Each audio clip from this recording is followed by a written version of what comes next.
Superhero Stuff You Should Know is part of the Greenlit Podcast Network. Hey, this is Ben from Superhero Stuff You Should Know, and I have an important announcement for you guys. At the end of every single episode of Superhero Stuff You Should Know, you might hear us shout out to our fans, one of whom is Matt Herring, who was one of the original Superhouse fans. He's always given us his support, and now it's time that we support him.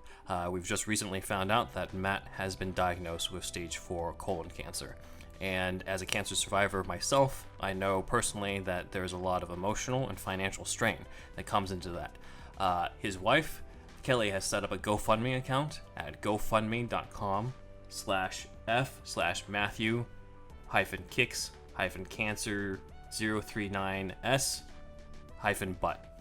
And hopefully you can help reduce the financial strain to that, as well as some of the emotional strain that comes with that. Again, that's gofundme.com/f/Matthew-kicks-cancer039s-butt. Matt Herring was the first, I guess you could say, true Superhouse fan. We were Superhouse at that time.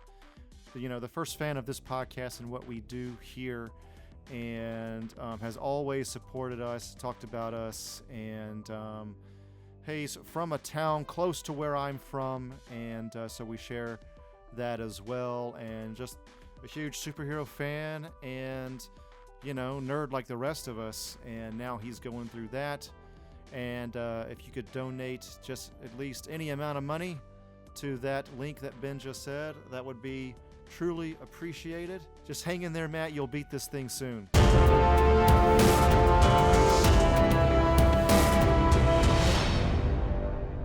All right, time to swim down to Atlantis and take a big old pee-pee on that thing. All right, I'm finally there, and time to create this bubble so that I could pee without it getting in my mouth. All right. Ah, sure is good. Arthur! What? Oh, shit. Who the Oh, Vulko, what's going on, man? I was just here to say hi. Arthur, I sensed your presence. I thought you had come back to Atlantis to take on your mother's armor and quindent. You know it's your birthright to be king. My man, I have not come down here for that reason. Let me put it to you that way. It was, if I'm being totally honest, to take one big pee-pee on this here Atlantean building. Good Lord, the disgrace of it all. When you said you sensed my presence, I think that you had some of my pee in your mouth. Well, I'm starting to sense a little warmth right now. I gotta tell you, this is gross. You know, the mother boxes have awakened in the last couple weeks. We need you as our king. I sense that something else is coming.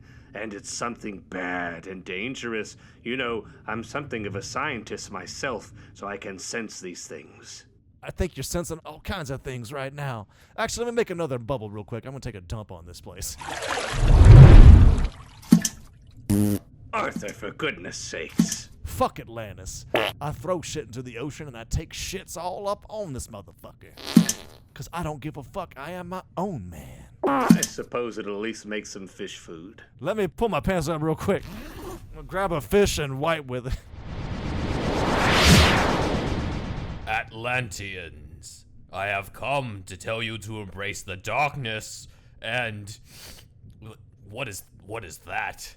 Are you swimming in your own feces? My man, I had corn too, so I don't care about conquering 100,000 worlds. I need to get out of here. Is that a candy bar? No, I'm afraid the future king of Atlantis has just soiled himself in the ocean. Can you believe that shit? I believe that shit. That shit is in front of me. It's getting in my mouth. Oh, God. I'm going to tell my nephew Darkseid this was not worth it. I don't even care about going home anymore. I'm getting the fuck out of here. Well, Arthur, I guess, in some ways, you have accomplished something that no one else has. Earth is safe again, thanks to your shit.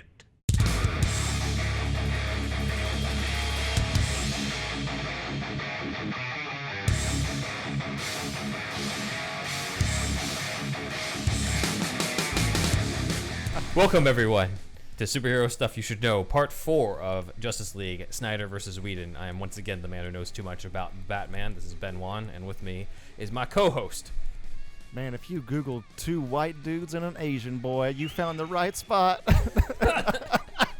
I'm not sure if we're the top results. Oh, wait, maybe this is the wrong one. It's Andrew, Please let us know in everybody. the comments. Yeah. Let us know in the comments if that's how you found us. And then with us once again. Hello, everybody out there in podcast land. It's your old Uncle Joker back for more. Oh, shit, man. Oh, man. It is Zach has returned as Uncle Joker. We did use the mother box to bring Dustin Lee Massey back from the dead. However, he went apeshit crazy and nearly killed all of us until his wife showed up. So hopefully he will settle down. But I just know that he will show up in the next one. It was How do I weird. know that? His upper lip looked really funny. Yeah, I know, Yeah, right? weird. Not sure what it was. It's the side effect of what happens when you come back from the dead. So, we left off with Snyder versus Whedon. In terms of the scores, we have Snyder 27, Whedon 1.5. So I wonder who's winning this one. So let's keep in mind, we're only giving points to... We already know that Snyder has the superior cut. We're mainly giving points to Whedon if there's anything that's specifically in his cut that he brought to it that we liked. Not necessarily liked better, but that we liked. Shows you how much we liked when it's still 1.5 under those stipulations. So Doesn't look good.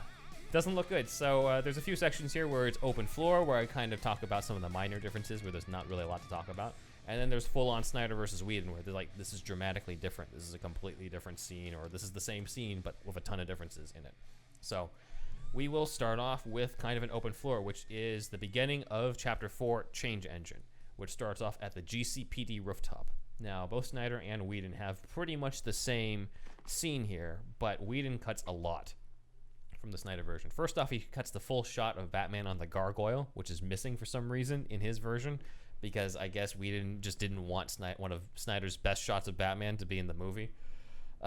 There's more Gordon reactions in this. Gordon reacts to Cyborg in the Snyder cut. He does not react to Cyborg in the Whedon cut. It's just kind of like, oh, there's another guy here. There's another moment where Flash says they're not all going to fit in the Batmobile now that Cyborg's here. And Batman says, I have something bigger. He's referring to the Nightcrawler. But one of the weirdest things that's different is that in the Snyder cut, the location of where they suspect everything is Stryker's Island. Stryker's Island is a location in the comics. It's a penitentiary. It's featured as the penitentiary in Superman the Animated Series. It's also the location of the Doomsday fight in Batman vs. Superman Dawn of Justice. So there's a tie there. Whedon adds ADR where it's not called Stryker's Island at all. It's called Braxton Island, which there's no comic book Easter egg. They were deliberately paying actors to ADR over a comic book Easter egg name that nobody remembered. That's how severe the reshoots are in this. And it's ridiculous. Dumb. That is dumb. My very deep commentary right there. That is dumb. Yeah. And then obviously from a musical score standpoint, the main difference is the Batman themes. We got Junkie XL's Batman theme in the Snyder cut. Meanwhile, Danny Elfman brought back his Batman theme into the Whedon cut. Probably one of the better scenes in the Whedon cut, but I mean, it's probably more so because of nostalgia, not because it's, particularly the best rendition of Danny Elfman's own Batman theme. So I'm not really going to give a point just for that on it. I might give a pity point, but whatever. It doesn't really matter. You all know who wins out here. Over to Snyder versus Whedon, though, into the tunnel fight, because this is severely different on this. So I got a whole bunch of I have a whole list here on all the differences. So in the Snyder cut, when they first arrive, Wonder Woman says that she senses the smell of death around. This is cut from the Whedon cut because I guess that was just too scary for the Whedon cut. No smells in the Whedon cut. Yeah, no smells. None at all.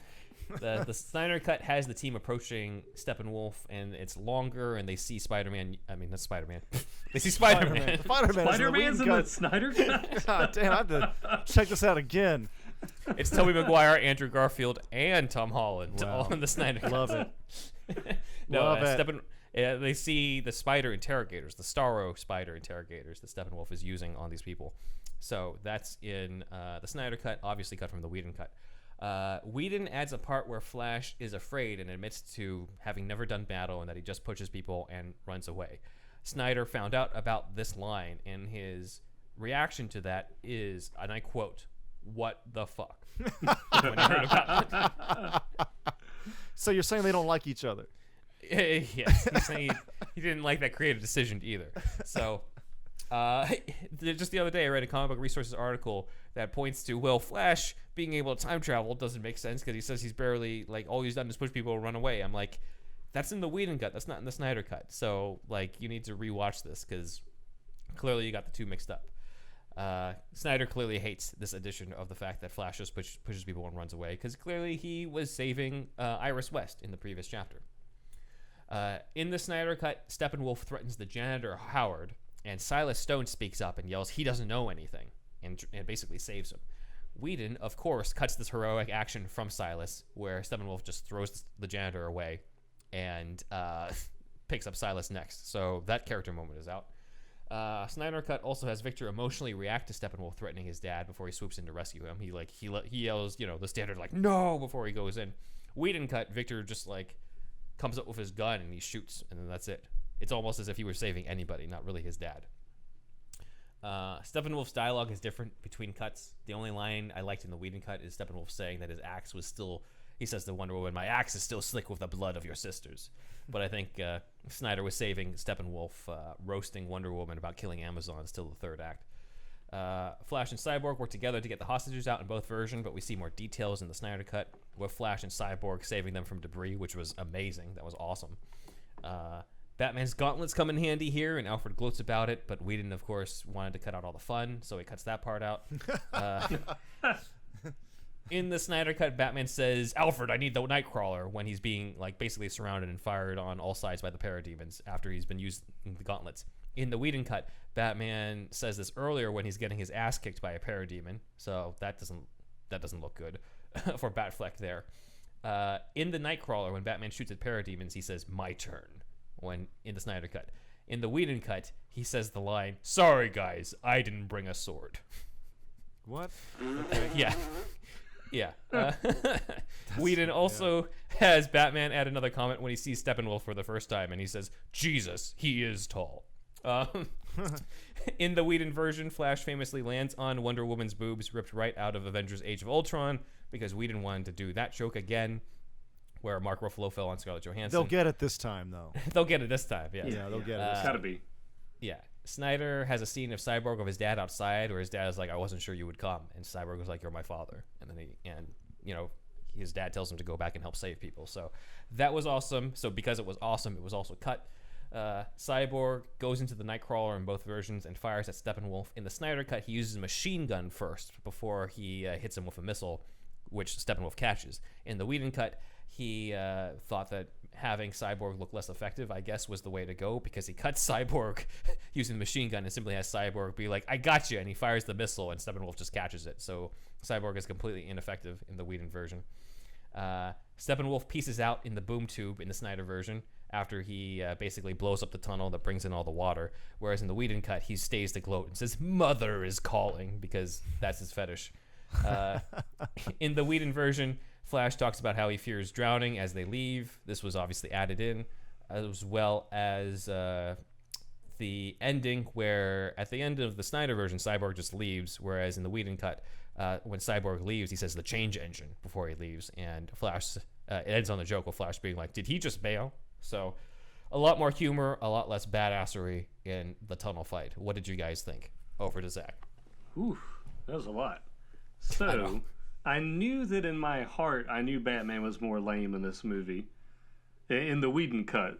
Yeah. So, I remember, not in the Snyder Cut, but I remember, we've talked about that, Andrew. You can't understand why I like Suicide Squad's Batman better than this one, but that was why I hated it. There was just so many times where they really Whedon made him look lame with these changes. I had forgot about some of that dialogue, Ben, the whole thing about him not bringing a sword, and it was just like, I don't know, that and him being overpowered by like one parademon and needing the Nightcrawler. He was so much cooler in this version. You could see he's still holding his own against these not supernatural forces, but alien forces, and it doesn't make him look ineffective in any way. So yeah, overall everything was better. Everything was cooler. The music was better. Got that Wonder Woman theme in there while they're kicking ass, and it makes Steppenwolf look more imposing. So yeah, everything I feel like was better. And I remember thinking that the Nightcrawler was stupid in the Whedon cut, and I didn't feel that way in this one. So I don't know what it is. Maybe my attitude was already just better going into it, but I just think it was better, as just about everything else has been. Andrew? I still don't love the Nightcrawler design. I don't know. I'm Crab. Yeah, the crab. I don't love that. That's one of the few negative things I could say about it. But it's better used in this one, that's for sure. I agree with you on that point. Just design-wise, I just don't love it for some reason. But the boob, her flash falling on the boobs. So Gal Gadot, and I say Gadot because she's Israeli. It's Godot. Not Gadot, French. Yeah. If she was French, it'd probably be Godot, but I'm saying Gadot because she's Israeli. Right. If I could be wrong about that, maybe it's Godot. I don't know. I think it's Godot, actually. Godot. I still kind of want to say Gadot though. Falling on Gal's boobies. So it was bad. What else can you say about Thanks for the insightful comment. The insightful commentary. No, but it was okay. What I was trying to say was, Gal was not there for that reshoot. She didn't want to do it. It was a body double. There was a body double for that, right? She refused that scene. And Whedon was like, "I will have my way anyway." You know what I mean? Yeah. The rumor is that one of the big disputes was over that on it. Well, where Gal didn't want to do it, and Joss was apparently pretty hostile towards her about not wanting to do it, and ended up doing it with the body double. You see, I run Hollywood, okay? There are also shots of the body double in other scenes with the mocap dots on her, where apparently she did the scenes and Gal Gadot's face was CG'd over hers. And if that's the case, then again, better CG than what they did to Henry Cavill's face in this movie. But it is. There was a lot going Maybe on. Replacing a whole face is easier than replacing just a mustache. Just part of the face. Just a half. Half face is obviously much harder, it seems like. Yeah, I mean, obviously Snyder, again, it does point to like further internal strife, doesn't it, with Gal Gadot and her just not wanting to be a part of it. Like she's like, why would she? Fuck the the contracts are damn near out the window at this point. We got a fucking CG fucking slug on his Cavill's face. We're shooting half the movie over again. Gadot's out. She's out. I mean, she was there for a lot of the scenes, but she was definitely, I don't know. It was a fucking mess, dude. What a mess. Yeah. And again, like, if you're assigned to redo the movie, why are you redoing these parts? Just, like, as far as I'm concerned, especially because of the fact that a majority of this was already shot, the most stuff that was reshot in 2020 was the stuff at the very end. Most of this was already shot. Why are you redoing stuff to make stuff lamer? When you can just cut stuff down. It just feels like, again, a deliberate attempt to just make things look bad is what it seems to be, which is leading to my thesis that I'll share at the very end of the series on why Whedon was doing all this. But it seems like a very deliberate attempt to just go for mediocrity in here, and that's exactly what happened with the Whedon cut. You think he knew that the boob fall was bad? Or do you think that Whedon really loves that? Could be a combination of both. Like, remember where Ray Fisher said that he was frustrated by the response from Age of Ultron, and that's kind of like there was a feeling of, if you didn't like that in this movie, you know, I'm just gonna put it in here, that type of stuff. So I wouldn't put it past him. There's a lot of ego going on, I think, when it comes to what happened with the 2017 Whedon cut. All of the Whedon changes are downgrades. I think we can all agree. Yeah. Flash is braver. Batman's more of a badass in the Snyder Cut. Cyborg's connection to his dad is much stronger, more emotional. His dad is more heroic, just in that one little bit where he stands up for the janitor. The only possible thing I might like is that Whedon's version is a little less abrupt about Cyborg leaving, but Wonder Woman explains that anyway in like the next scene, so it's not really point worthy. This is the scene where we see Silas get threatened by Steppenwolf. Yeah, where he holds him up and he's like, I'll die before I tell you, is what he tells Steppenwolf, and then Cyborg comes in to save him. This is key for Cyborg's arc. Yeah, Yeah. This is the heart of the film right here. I mean, it's you could blink and miss it kind of, but I think that this is really like a crux point for Cyborg's character. You definitely blink and miss it when it comes to the Whedon cut. Oh, well, Like, it's not there. It's you can't You walk blink out and the miss it. Whedon It's cut. not there. Anything. It just seems like, oh, business as usual as he goes to save his dad, as opposed to this one where, like, clearly, yeah, he would be emotional about it. That's his fucking father. Of course, He would have been too angry if he had an arc, though. So Yes, sorry. clearly, we can't have this cyborg having human emotion. He has a Having dick people now, though, connect to- so it's okay. We've made It's up for okay, it. and he says booyah. Yeah. He says booyah. Yeah, totally, okay. totally fine. All right, a few open floor things. So after this, Steppenwolf returns to Russia, frustrated that he didn't get his mother box, but he does learn that the anti-life equation is on Earth. So that is cool. And then we get to the aftermath of the battle. The Snyder Cut has an added scene to add to the Silas Stone subplot about him having to go into quarantine and that he wrote the rules on that, which was cool. Of course, that's cut from the Whedon version. And then we cut to Wonder Woman explaining that Cyborg went to get to the mother box, which he returns with at that point. Where he's just like, Steppenwolf doesn't have it, I do, he says when he comes back. Now, here's something interesting. There is a moment in the Whedon cut that is not in the Snyder cut with Batman and Gordon. So in the Whedon cut, Gordon says, millions of structural damage, you haven't lost your touch to Batman, and then says that it's good to see you playing well with others. In the trailer, Gordon's full line was good to see you playing well with others again, which is likely a reference implying Batman's history with Robin and potentially other sidekicks. Aquaman then shows up to say, just like a bat, I dig it, in that. However, this is not part of the Whedon reshoot. This is shot by Snyder because J.K. Simmons is on record saying he has never met Joss Whedon. He was never part of those reshoots, so we know that was shot by Snyder. It looks like Snyder took it out because maybe he just didn't like that joke with Aquaman, which is kind of a payoff to Aquaman being like, just like a bat, you're out of your mind, Bruce Wayne, when he swims off in earlier in the movie. But I don't think we really needed that payoff in there. I do like seeing Gordon. More of Gordon is always good. But you can't really do that scene without Jason Momoa coming in and saying that line. So that's probably why that was cut in there. We then go back to Russia where Darkseid arrives. And we finally get to meet Darkseid, voiced by the great Ray Porter, who, commented on one of our tweets recently, which then blew up. So thank you for that, Mr. Porter. Hail. Hail Darkseid. Hail Darkseid. Hail Darkseid. So he then finds out that the anti-life equation is there and tells Steppenwolf to continue with the invasion. The Whedon version replaces all of this with the Russian family who gets infested with parademons, and a little girl pulls out bug spray. So, Jesus Christ! I mean, just the level of we have literally show you Darkseid versus. Now we're just gonna replace that with this random Russian family you do not care about that just eats up screen time. Why are they there? Why are they in a fucking radiation-infested fucking place? It's not a radiation-infested place in the Whedon cut. It's just But still just closer. there. Oh, but there's no nuclear power plant kind of deal going on at all. I mean, I In the think it Whedon looks like way? a nuclear. I think it looks like a nuclear. He just power doesn't plant, but I mention don't it think they being say. poisonous Yeah. or radioactive. Yeah. Okay.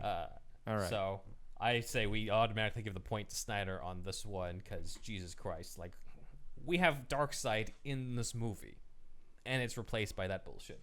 But I do want to open something for. I want to open something for discussion before we get to the next part, which is a lot of people have criticized the fact that it seems like Darkseid forgot the anti-life equation was on Earth. And Snyder does have an explanation for this, and we can chime in terms of how much we buy that explanation or we agree or disagree with that. So I'm going to have Snyder come in and let us know what that was. He almost died when he returned to Apocalypse. He was in a fight for power, and much time passed before he was in a position of power again, and by then, all who had been with him had been slayed. All right, so that's the explanation. What do you guys think? Did that bump you in the movie, or do you think it's fine? What do you guys think? I didn't even realize he had already known that it was on Earth. I thought he was just coming to Earth to conquer it like any other world. It's mentioned in the history lesson when Diana's talking about it. Okay, maybe I did miss that. Well, it doesn't really. His explanation doesn't make sense because why would Darkseid himself forget? Just because he was heavily injured, he just kind of forgot that it was there. I don't know. It doesn't bug me or anything that I guess he forgot about it, but I didn't realize until you brought it up. All right, over to Andrew. His whole raison d'etre was over there on Earth the whole time. Yes. Yeah, so it's a little bit of a plot hole, I guess, and maybe they should have made it, or, you know, they should have made a bigger point of it, maybe, like, oh, I was going to conquer Earth anyway, but this shit's there as well. My raison d'etre is there. You know what I mean? So they didn't do that, so maybe it's a little weak in that regard, but I don't know. Yeah. I still, like, what was Whedon's alternative, though? There was no anti-life equation. At all. I'd rather it be in there in a bad way than not there at all. Whedon's alternative was the Russian family. Oh, well, that's a definite Darkseid, definite Snyder on that one. So, yeah. I think, like, I get what he's going for here. I think that this could have been fixed a little easily by, you know, maybe Diana doesn't say that he was looking for the anti-life equation. He was just invading in search for it, and he just didn't get the chance because he was defeated beforehand. Or it's a case where the anti-life equation just, like, changes around, so you never really know where it is. It's supposed to be in the mother box? In one of the mother box? Or when all three of them get together, he can see the anti-life equation? Or how does he get it from Earth in this movie? How's he trying to get it? I thought it was the mark in the ground that was burned in was like the equation. It is. When Steppenwolf comes back, the two mother boxes that he's captured give him that vision that the anti-life equation is there now that he's close to getting it. So when the three mother boxes come together, they form the unity to help him basically destroy the entire world and turn it into Apocalypse. So all that they need to do is do that to a planet that has the anti-life equation, and Darkseid has the anti-life equation in order to destroy humanity. With just a snap of his fingers. No, that's the other guy. Doesn't it help him destroy, like, all life in the universe, or he has the ability to do so? Anti-life equation is a preview for our Patreon, if you haven't seen it. Yes. Or it's not a preview at this point when this episode releases, but yes. The anti-life equation helps whoever has it can control everybody's will. Every sentient life form in the universe, they don't die. They just become the person's subjects. Mm-hmm. You're bent to their will. They lose free will. Mm-hmm. Which is what happens to Superman in the Nightmare Vision. Yeah. I mean, I'm just like, yeah, it is a thing, but if I were to compare that to, like, a whole bunch of other plot holes in other comic book movies, we would be here all day. So it's just like, yeah, like, all right, fine. Like, I'll buy into it compared to other stuff we've had to talk about here. So anyway, Snyder 29, Whedon 1.5. That one was one of the more valid points against Snyder, but it's still... I would say so, yeah. But the Whedon alternative wasn't great, though. The Whedon alternative was no alternative at all. Yeah, it was pretty bad. If Whedon had thought of something better than the Russian family or something, maybe we would have given that point to Whedon right there. But what he did, and, you know, maybe because of Crunch or he's just a raging asshole, I don't know. I never met the guy. But it seems bad. So, yeah. Yeah. All right. Next, Snyder versus Whedon is the scene where the team sort of all talks together as a group. So the Justice League go to the Wayne Aerospace hangar in the Snyder version. However, Joss Whedon made it look like that area was in the Batcave, which was another thing that Snyder was just like, that makes no sense. Because that area is not seen at all in the Batcave. The Batcave is literally just the elevator, that little area with the lab and the computer. Right. And the area for him to park the Batmobile. So... the original scene from Snyder is a flashback showing how the mother box is tied into the creation of Cyborg, where apparently it was found in World War II. I said World War II, I meant Whedon, but, you know, might as well be the same. Whedon relegates, not that bad. Whedon relegates all of this to dialogue and actually breaks continuity here. So in the Whedon cut, Victor says Silas Stone got the mother box, and the mother box never woke up or did anything until the night Superman died. And then, when it woke up, Silas Stone used it to turn him into Cyborg. This goes against Batman vs. Superman because Batman vs. Superman had Diana open up the email containing Cyborg's origin on the night that Superman fought Batman. So this fucks up a lot of the continuity in the Whedon cut. And yet Warner Brothers considers the Whedon cut to be canon. They still do? They still do, yeah, according to Snyder. Belligerent. Yeah. That's ridiculous. Yep, because obviously we made no mistakes. There should be a Snyder canon, though, and then, like, you know, the rest of the movies are outside of that canon if they want. Right. But there should be, like we said in that tweet, there should be an ongoing Snyder canon, at least. You know?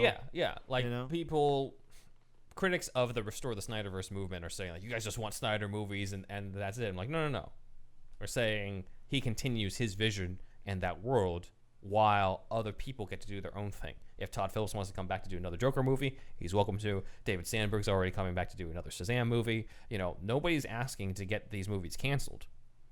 They're simply asking for there to be Justice League 2 and 3, potentially a Batfleck movie, you know, other things that are part of this universe. That's all. If there are people asking for that to be canceled, we do not support that at all. And the fans also, I think, it sucks that they just weren't able to pull off a MCU, a cohesive unit.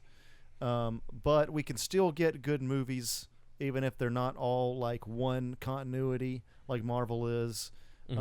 People, I mean, you know, just honestly just got to get over that with DC. Like, Joker is obviously its own thing, Way its own thing, Shazam its own thing. Aquaman loosely connected by one half of a line, I think Mira says in the beginning, but like mostly its own thing, even though that's like closest to Snyderverse. But probably not Snyderverse at this point. You know what I mean? Like, just don't expect, you know, DC to do the exact same thing. If you're a big fan of world building, it's going to be a hit for you, I think. But you know, there's still characters, there's still plot, there's still, you know, still going to be great movies. They're just going to be a little bit more, you know, more like one-shot comics in a sense than a big world. I don't know why I went on this big fucking tangent, but I don't know either. It just feels like what fucking brought me here? What brought me to here? I don't know anymore. I was just talking about Cyborg getting created in Batman vs Superman. You talk about it being WB still considering Whedon's version to be canon. Oh yeah. Whedon's canon, yeah. What was Whedon canon? That was the thread, and then I fucking went off. I don't know why I did that, but it's still valid, everybody, I think. Yeah. No, it definitely is. The original scene from Snyder has Victor basically being challenged by the rest of the team, being like, how do we know we can trust you? Because clearly you know stuff that we don't about this mother box. And so Victor goes into how he was trained into Cyborg. While in the Whedon cut, we lose focus on Cyborg because he's just like, here's some exposition on what my dad did. And everyone's just like, that's nice. Let's talk about resurrecting Superman. And then the rest of the Whedon cut is Bruce and Diana arguing about whether or not to resurrect Superman. In the Snyder version, it's a funny contrast because the League is already on board with the idea. They like come together with that idea to resurrect Superman based off the fact that it helped heal Victor, which was amazing to me because I'm just like, oh, so Cyborg's existence inspires them to resurrect Superman. That was not conveyed in the Whedon version at all, but it's totally in the Snyder version. We also get stakes established in the Snyder cut where they're just like, well, if we resurrect Superman, we have to wake up the mother box. If we wake up the mother box, then might contact Steppenwolf, so we have to take this risk. That's a lot more dramatic than the Whedon cut where it's just like, let's resurrect Superman, says Batman, and everyone's just like, Batman, you're crazy. And then that's pretty much the scene. And then Batman and Diana arguing in front of everybody who just sort of stand around. So anyways, differences between Snyder and Whedon in this. What do you guys think? Ooh, you know, that really is a big change to have Cyborg's recreation inspire them to use the mother box to bring Superman back to life, because now that you say that, that makes sense. I never really understood why they used the mother box to bring Superman back to life in the Whedon cut. I didn't really get it. I was just like, okay, they're dropping the box on him and Flash is making like lightning at the same time. And I didn't really get it. But yeah, it makes so much more sense when you know that it's a changing machine and it has those properties to, you know, revive someone in a way. So yeah, that makes so much more sense now. And I like that they are all on board with Batman's idea rather than it being a controversial take. I mean, that's why you're all there. Like, why else? What are you going to do otherwise? So, yep. Again, Snyder points to Snyder. All right, Andrew. Yeah, it's a broken record at this point, I guess, but it's just, yeah, I didn't realize that until you said it, until you told me there, but yeah, it being Cyborg's sheer existence causes everybody to think differently about the Mother Box, because up until this point, the characters associate Mother Boxes more with Darkseid. They probably think they're evil, but then they learn about Cyborg's story in the Snyder Cut, and they're more of a tool, and it depends on who uses them. In a sense, they can create and destroy.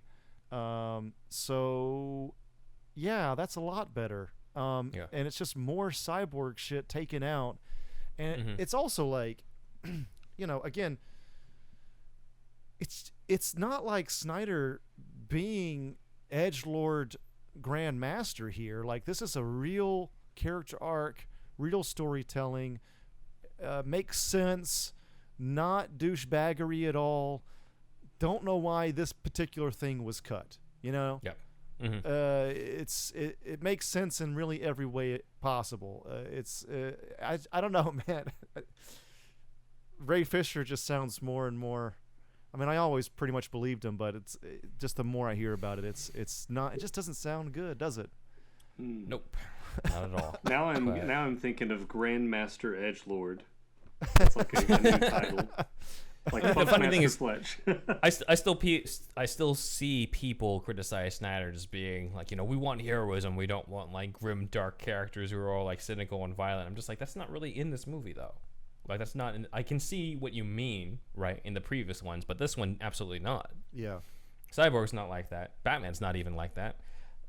Superman's not like that. Like, it's none of that aspect is in here. It's now, but people are kind of, sort of have that perception now. Unfortunately, that's due to the previous movies, and you know, I can kind of see what they mean by that. But the intention was always to sort of have Batman vs Superman be the Empire Strikes Back of this sort of trilogy, to have Batman act out a character, to have Superman be at one of his darkest moments, and that type of stuff. I just don't think people were ready for that, nor was it, as we talked about in the Batman vs Superman series, nor was it conveyed as well as it could have. It's just weird coming from and it's just weird coming from Whedon, the guy that brought us Avengers 1 specifically. That's for me, like the guy. I know it's why the DC guys hired him, but the guy known for taking comic books to the screen, making it pitch perfect, beautiful, wonderful, especially Avengers 1, I think, and should know a thing or two about storytelling, but takes out stuff like this. It's just, I find it's just hard. It's hard to process that. It seems like they just wanted the scene of Bruce and Diana arguing and having a little bit more of Bruce and Diana at odds for some reason. And I get that, you know, you've said in the past, like, it was so much like the Avengers scene. To me, it's less that, because the Avengers scene is all of them arguing.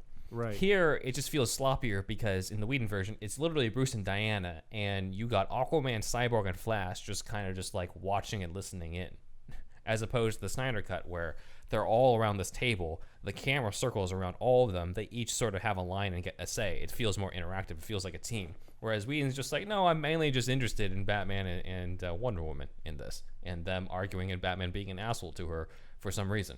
The more and more you explain this, it's just it gets worse for Whedon, doesn't it? Also, Whedon has Aquaman steal stuff from the Batcave. I don't know if you remember that. Oh, really? What does he steal? He's just like, I don't know, he like steals a battering or something. He like looks around and then he takes something and puts it in his pocket while Bruce and Diana are talking. I don't know where that came from. I feel like Jason Momoa was not given anything to do, and he was just like, all right, well, I'll just fuck around and do this. And Whedon kept it into the cut. Like, that's what it seems like to me. I mean, he's kind of in ne'er-do-well mode at this point, but still, it's like, I don't know. It's a little bit like, why have that? Like, people talking about him littering, but he's not quite Aquaman yet. He doesn't like the Atlanteans either at this point. So, I mean, you know, when he throws the bottle into the water, this is a different scene. That's true. Yeah. So it's just like, I agree with that. It's, you could say Snyder's being an edgelord kind of here, but he can still back it up because he's not fucking Aquaman yet.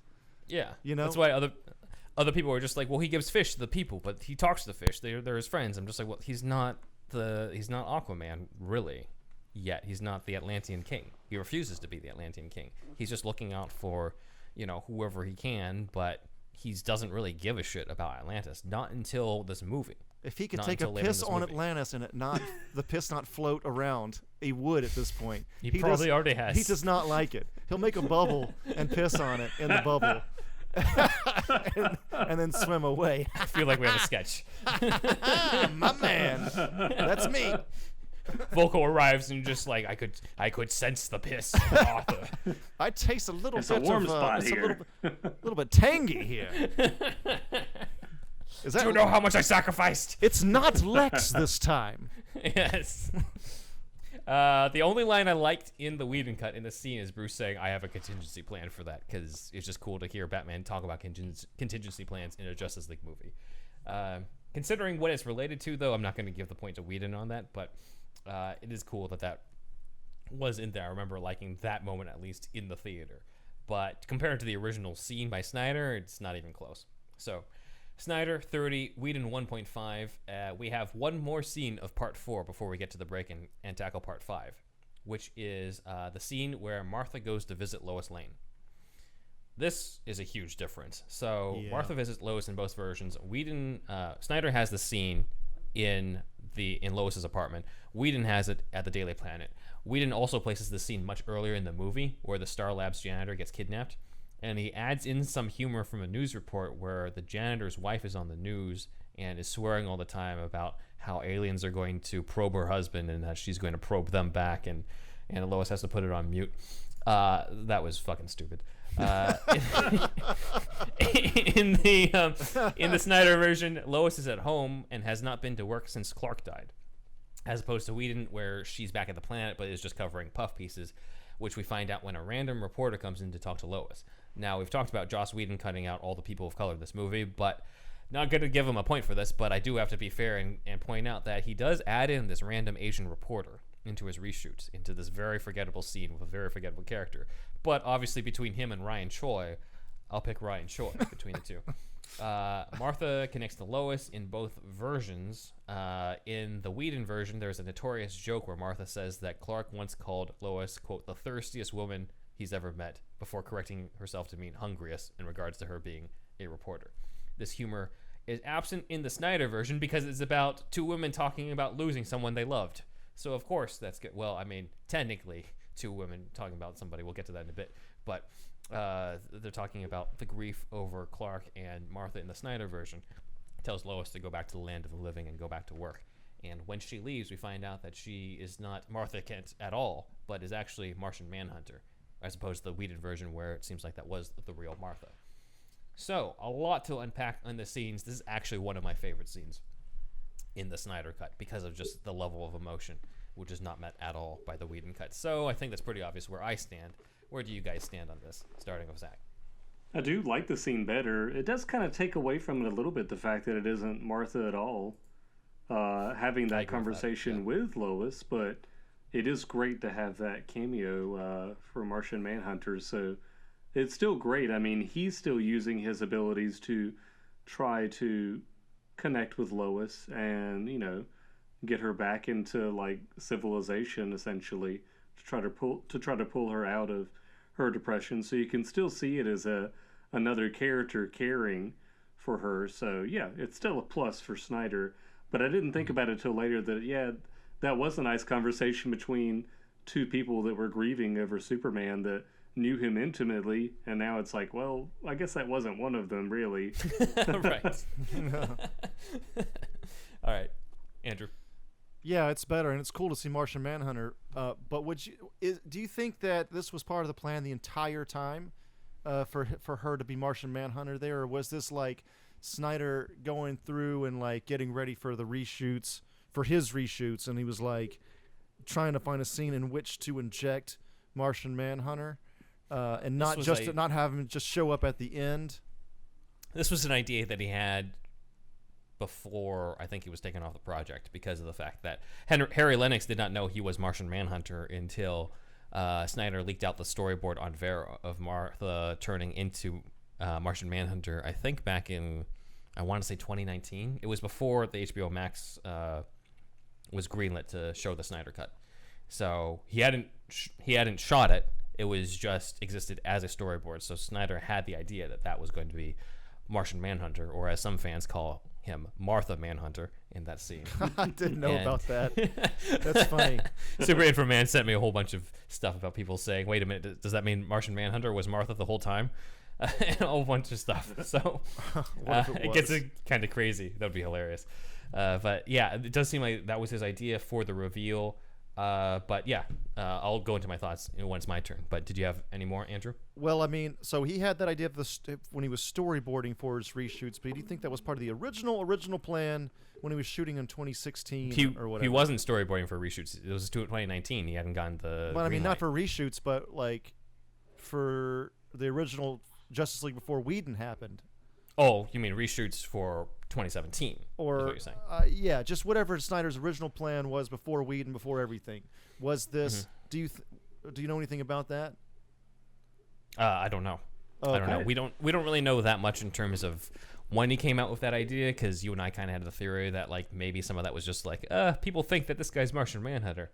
That'd be cool. Let's just do it. You know, like Right. I don't know if that was the plan all along. Harry Lennox is on record saying that Snyder deliberately wanted him in Man of Steel to be the only one who's not afraid and doesn't back away from the glass when Superman goes to the glass in Man of Steel.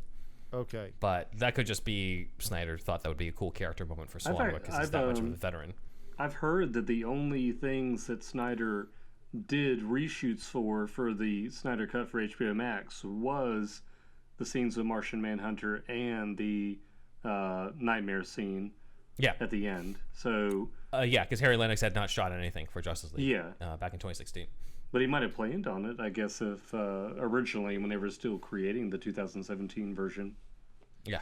It works out organically. It just feels like a little bit injected in there. I agree. Yeah. But it's just cool to see Martian Manhunter and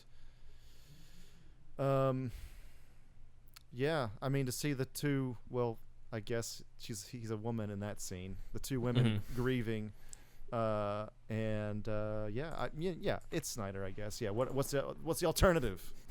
The alternative was thirst jokes and a Oh, woman on TV talking about her husband getting probed. So Fucking thirst jokes, dude. So no, I mean it's obviously goes to Snyder because this is so much more emotional. Like it's the setting it in Lois's home in the shadows just makes you feel like she's in mourning. Like I feel a lot more for Lois in this one than in Whedon's, where she's like in a brightly lit office kitchen. Everything's all flatly lit, and I don't usually pay attention to this shit, but most of the time, it's kind of hard not to when you watch the scenes back to back, and you're just like, this is so much better. Jesus, like there's so much more emotion to it. You have them breaking down. Lois is talking about how like there's no, I'll never love anyone more than your son, like that type of stuff.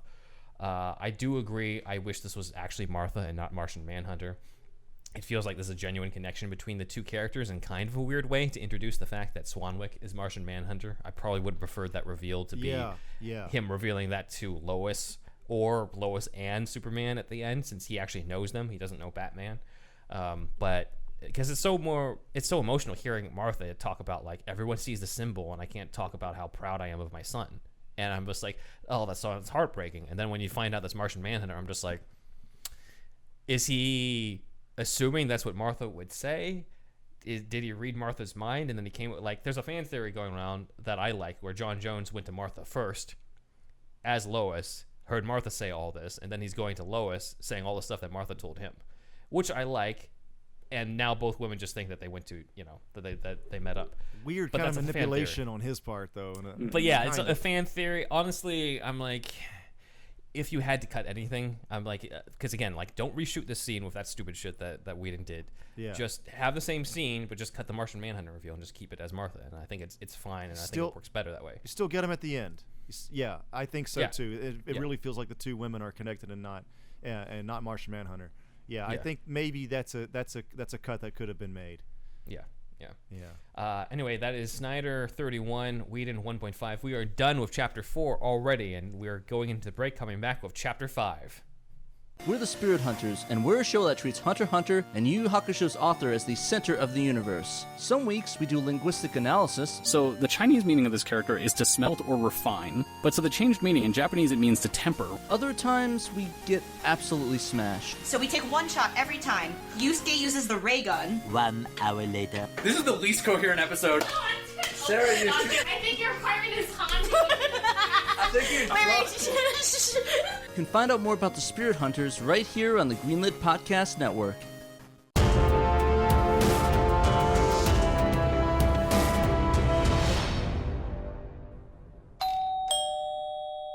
Yes, hello, Wayne Manor.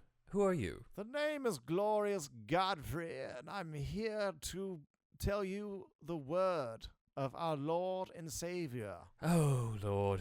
Another one of you. Okay. Yes, the Dark Lord himself, Darkseid.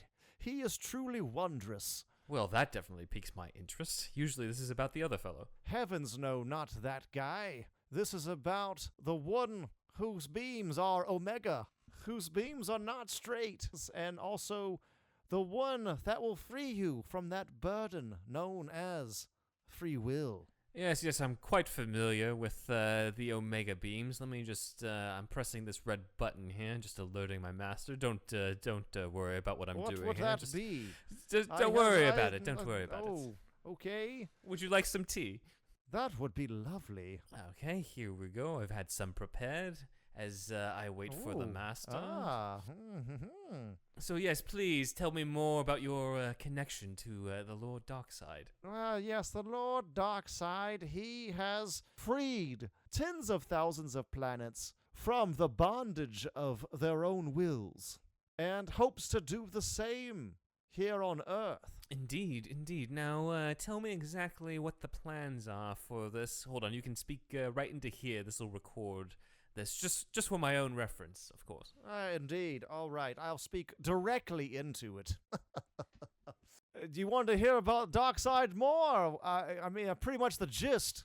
I mean, I think I got the gist. I think I just, the specific plan would be nice.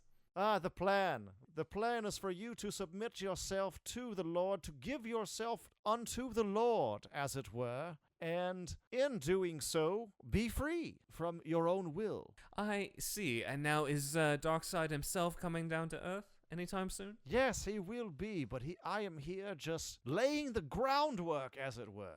Okay, perfect. I got all the information I need. I don't think I'm interested. Take care. Are you sure you don't want to relieve yourself of the burden of free will? I'm a butler, mate. I've already relieved myself of the burden of free will. Good day to you, sir. Have it your way. Cheerio. Ta-ta for now and whatnot. On to the next house. Hey there, let me just do a little bit of a squat right now. Okay, Grayson residence. My word! I haven't felt such a surge in my loins in such a very long time. Thank you, young man. But anyway, I'm not here for that, as far as I know. I'm here to teach you about the good word of Darkseid, our Dark Lord himself, here to relieve you from the burden of free will. Darkseid? What the? I mean, okay, tell me more about this. Well, he's here to, again, relieve all humans and all life from their burden of free will and to send them into the salvation of the Omega Beams. He does not want to destroy half the universe like that other guy. He merely wants to save it.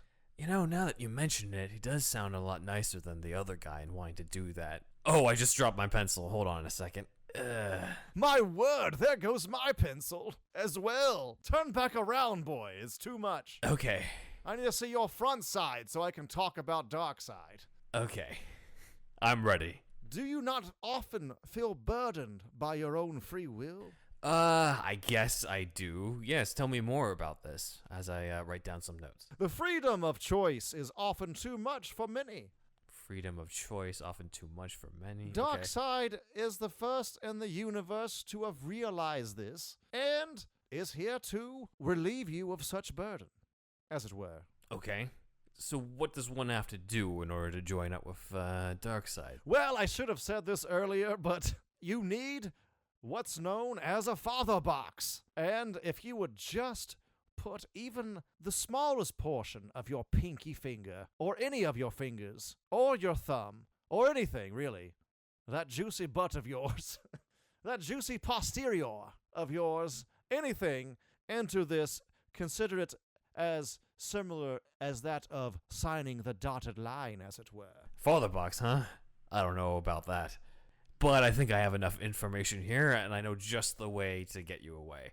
Oh, I dropped my pencil again. I see that I'm unwanted here, even though I want to be here.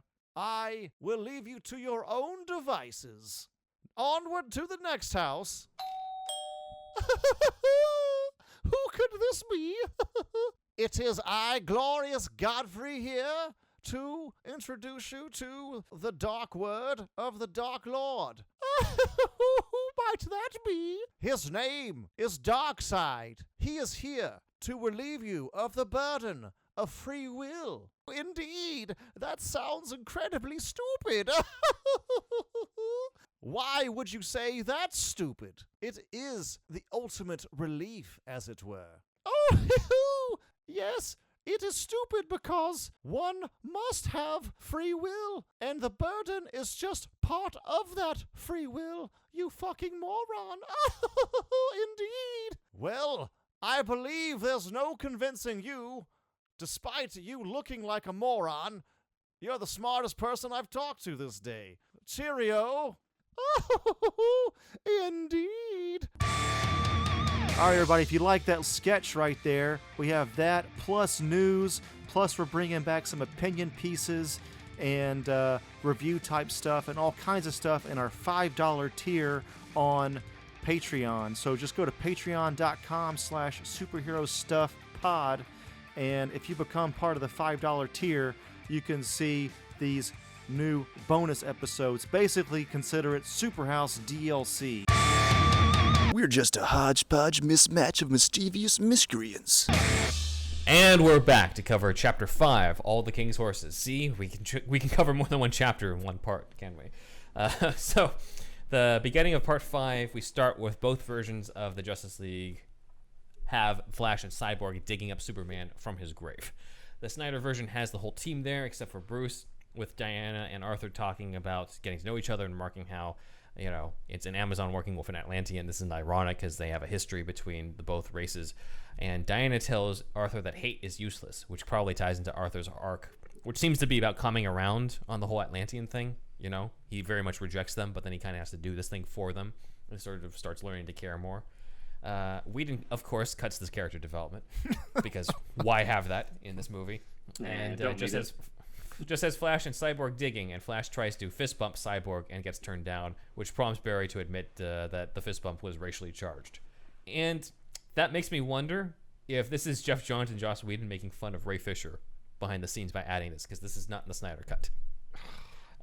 It's all tone deaf, like kind of racist jokes from the 90s or something. You know what I mean? Like, yeah, they're just like not apart from even like just the general non-wokeness of it all. It just feels 90s to me. And this is getting to me. I'm going to derail it just for a second, but this is getting a little bit ad hominem attack, a little bit. I'm going to disclaim it a bit with that, but just to add a little bit more to our comments about Whedon, on a Nerdist interview, I remember Whedon was being interviewed, and they say, what's his name? The main guy on Nerdist. He says, "You're like the FUBU of, you're the FUBU of nerds," which is, hip hop brand clothing, whatever the terminology you would say. But he didn't mean anything bad by it. But he was just like, this is during the days of Whedon being very well liked and everything. Right. And Whedon was like, "FUBU, what's that?" Seriously, had never heard of FUBU, and I just thought that was kind of, a little telling, I guess. But I don't know if that adds anything at all to this fucking podcast, but I thought it was interesting. I thought this was going to be related to the racially charged stuff, but that's it. Okay. It was good character development for Andrew, I think, and I'm glad we kept it in. Yeah. Points for Points for Zach, the co-host. Points for you because you're editing this. This is the Andrew Points, Bush. points for Zach. Yes. Points to you guys for listening to me. Be an idiot. In the Snyder version, Barry and Cyborg talk instead about how Superman was Flash's hero, and Barry admits to having a crush on Wonder Woman, asking if Victor thinks that she would go for a younger guy, and Victor brings up that she's 5,000 years old, so every guy is a younger guy to her, which is fun. But yeah, good insight from Victor there. But yeah, differences in the versions. What did you guys think, Zach? I do think in both versions, Flash could have dug that up a lot faster. Yeah, he does point that out. He realized that's we true. could do this in like a nanosecond. Yeah, of course, it just makes it's just like we've said. Points to Snyder. Everything's better in that so far, as we've been talking about. There's no Pet Cemetery joke, so that's a big plus. And this is coming from somebody who likes Pet Cemetery, but it's making light of the fact that Superman is dead and they're going to revive him. It just makes a joke out of what they're getting ready to do. Mm-hmm. So, nope, I don't miss that. Yeah, again, everything's better. Not much else to add to it. Andrew? I pretty much already said it in my derailment, I guess. But yeah, the Whedon one especially just felt so like a detour and weird and unnecessary, and it felt a little bit more part of the whole story in this one. So yeah. There is something weird about two Justice Leaguers digging up a Superman's grave to it. That if I'm going to give the point to Snyder, it's going to be about the scene between Arthur and Diana more so than the scene between Barry and Cyborg. Because that was interesting. That was really good. That was better, yeah. It's like the elves and the dwarves in Lord of the Rings, it feels like. It's like they should be. I can't believe I'm fighting next to an Atlantean. How about fighting next to a friend? That's what it should have. It feels like that kind of. Let's see. So Snyder 32, Whedon 1.5. Next is the scene between Bruce and Alfred about putting the team together. So Snyder has a scene in the Wayne Aerospace hangar between Bruce and Alfred, with Alfred questioning Bruce's plan and Bruce talking about how for once in his life he's operating on faith and not on reason. Whereas Alfred basically brings up, not to wave the red cape at the charging bull of Steppenwolf. Whedon redoes this entire scene. It looks like some section of Bruce's house or the Batcave, where Bruce talks about how the team needs Clark and how Superman is, quote, more human than I am. Which feels nice, given that, that's probably how Batman feels deep down. I'm not going to lie. But it feels like there's this bromance between Batman and Superman that they're referring to that we just never saw beforehand, that Whedon is just kind of force-feeding us in his version of the movie. And obviously, just in terms of how it's shot, you can tell that it's a Whedon reshoot over the Snyder Cut. Affleck is a little heavier, and the lighting is just a lot more flat as opposed to the more darker color grading that Snyder refers to in this version. So, but yeah, I think the most interesting part of this is Batman talking about operating on faith rather than reason. I thought that was an interesting. Oh, I want to comment on that. Well, actually, Zach, go first. Yeah.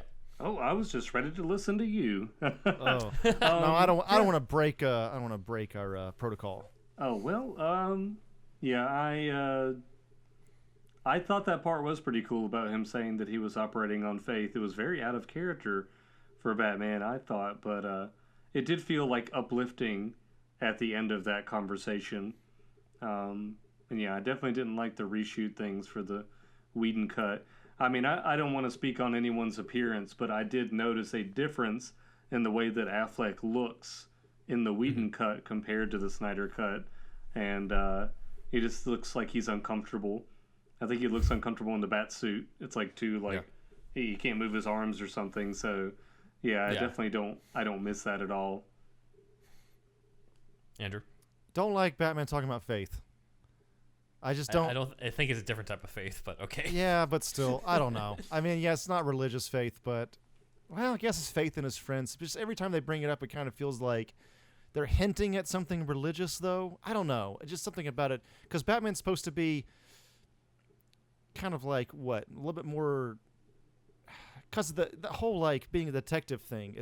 It's objective, empirical data, all that kind of stuff, and he's definitely like a pragmatist, and I guess it's its character arc with him having met Superman and fucking Atlanteans and shit at this point, and Amazons, but just something about that struck me. I'm not going to give any points to Whedon, don't get me wrong, but I don't know. I just didn't like that a whole lot, but whatever.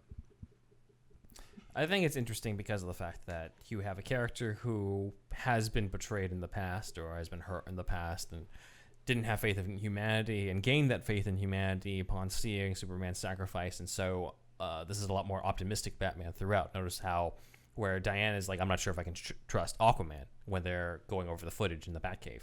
Bruce is like, we're all going to have to be there together. Like, usually it'd be the other way around. But Bruce has kind of already gone through his whole, like, I don't trust people thing in Batman vs. Superman. He's sort of learned from that. It's also why later on in the movie where, you know, they're just like, look at the odds against us. We're fighting the devil and, you know, all his demons in hell, that type of thing. And Bruce is the one to sort of pep talk them about, like, how he doesn't care and they're going to unite together, that type of thing. Like, I think there's an element here that is a payoff of the character arc where he is basically like, I believe that we can do this, and I have hope that we can do this. So maybe it's not necessarily, maybe faith's the wrong word. Maybe the word is hope in that, and hope that Superman gave him. Maybe for me, and maybe a lot of people, I don't know. How can I say this? Yeah, I like the hope idea more because it connects to Superman a lot better. Mm-hmm. But I'm sure there's a lot of people that liked him saying faith, but I don't know. Yeah. Like if he said, for once, Alfred, I'm operating strictly on hope and not on reason. Better. How would you have thought of that? Better. I guess we got to do a Benoit rewrite then. Yeah. Faith carries with it a certain baggage. And I'm not saying that Snyder had that in mind, but maybe I might be wrong about it. I don't know, but I just I don't know.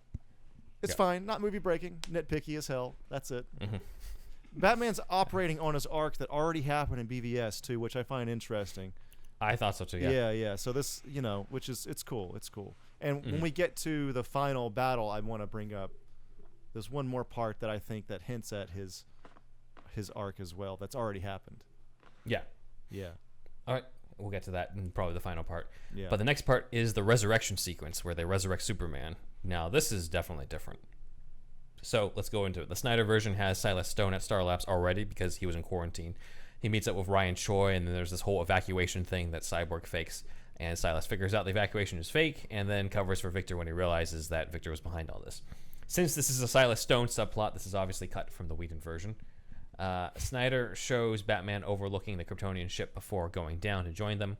Whedon adds a little scene of Wonder Woman showing up and alerting Batman that they're ready, and Batman makes a weak-ass apology about what he said earlier about Steve Trevor in the scene by saying, I swear I would never, and she's like, save it. And then, she's not interested in hearing it. So, I don't know why they need to add this in. That is in there. It is not in the Snyder Cut. Snyder's version of Barry takes a while to get through security, with Victor needing to manipulate the computer so that Barry can pass as like an army guy for him to get through. This is truncated in the Whedon version. Snyder's version has the team bring Superman's coffin past a bunch of Kryptonian pods and suits, which all sort of come alive because they can sense Kal-El, which is kind of cool. But since it's cool, it's cut from the Whedon version. Carla Gugino is back as the voice of the Kryptonian ship in the Snyder Cut, but she is absent in the Whedon version. Wow. Another major difference is that Snyder shows Lois waking up in bed, which we saw in the beginning of the Whedon Cut during the Everybody Knows main title sequence. But in here, it's actually in its original placement, where she decides that this is going to be the day that she visits the memorial for the last time before she goes in for work, and she takes her press pass. And in the drawer is a pregnancy test, which for some reason has the brand name Force Majeure on it. I don't know why. There's a movie with that name, but that's like a skiing movie or something. Is it? Yeah. Well, actually, I think the movie is based. I think this is terminology that we're not familiar with. It might be something that we need to Wikipedia. Okay. Obviously, a French origin. Might mean something more than just a major force. Yeah. But since we planned Lois's routine to go to the park earlier, this is sort of paying off that she's going to go there later. Whereas Batman in the Whedon Cut is the one responsible for bringing her over. She's his quote-unquote big gun in that. Both versions has Flash use the speed to connect to the Mother Box in order to resurrect Superman. However, the Snyder's Cut version is much longer, with a Flash hinting that he's able to time travel at the right speed. And we see a small version of that where it sort of reverses a few seconds so that he can hit it right at the moment when it hits the water. So that's cool. But the biggest thing is that Victor gets a vision of the future with Darkseid killing the League, Darkseid killing Lois with Superman and Mooring, with a reused shot of Man of Steel where Darkseid puts his hand on Cavill's shoulder because Henry Cavill wasn't available for reshoots. He was doing The Witcher. And then we see how this leads into the Nightmare Vision, where we get a cameo of the body of the Green Lantern Kilowog on there. But yeah, this makes it more dramatic because you almost don't want them to resurrect Superman at this point, because Cyborg says no, and Flash misinterprets him saying go, and he goes off and resurrects Superman. So who knows what's going to happen? Well, we know what's going to happen, but to them, they don't know what's going to come about for this. So anyway, major differences in resurrecting Superman in this part. So we'll leave it at that. What did you guys think about the fact that we had a Darkseid vision, we got more Silas Stone, we got more Lois Lane, we got Flash talking about time travel? Starting with Zach. Yeah, it was awesome. Just seeing that potential future with Darkseid was so cool. I was already kind of tapping back into the nightmare sequence that Batman has in Batman versus Superman, so you're already tying back to that. And it, like you said, it does give you this sense like, oh, maybe they aren't doing the right thing. Maybe they really shouldn't do this. And that leads into like the next scene where I didn't feel that way in the Justice League, and it's just like, you know, when Superman comes back and he's like gone rogue, it's like whatever. It just kind of comes out of nowhere.